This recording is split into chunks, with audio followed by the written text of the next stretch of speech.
dad baa la dhacaa dhiigooda la dadiya hantidooda la bawaa qofka hadasha male qof dabagasha male su-aashuna waa falkan yaa geystay jawaabtuna waa ma aqaan waa layska indha tira waa layska dhega tira mas-uul kastana markuu saaxabada ka hadlayo wuxuu dhahayaa wala qabanaa wala xukumaa sharciga la keenaa wala dilayaa taasi waa afka baa culeys male hadal heesta saaxabaduna waxay noqotay kooxo hubaysanoo heebtooda la aqoon dariska ciidanka labisan ayaa dhacdil iyo kufsi geystay taasi hal jeer maha taasi laba jeer maha way soo noqota mana aqa xilligee dhammaan doonto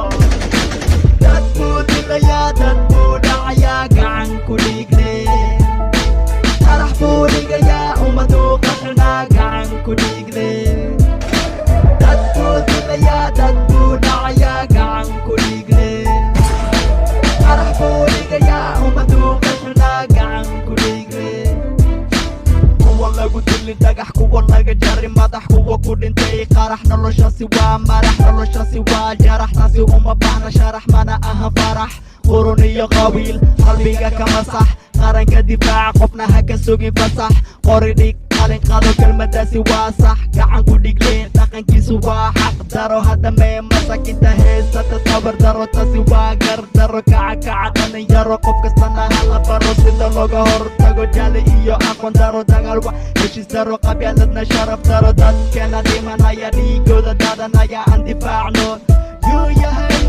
yay tahay taasi iska ilow dad buu dilayaa dad buu dhacayaa gacan ku dhiigle qarax buu dhigayaa ummaduu qaxinaa gacan ku dhiigle dad buu dilayaa dad buu dhacayaa gacan ku dhiigle qarax buu dhigayaa ummaduu qaxinaa gacan ku dhiigle gacan ku dhigle masakiin badan meydkooda wadada warday kuwii wax bartay qoortaa ka jirtay qarna waa xirtay taasi maxay dartay way ka sii dartay dinta ma ku fartay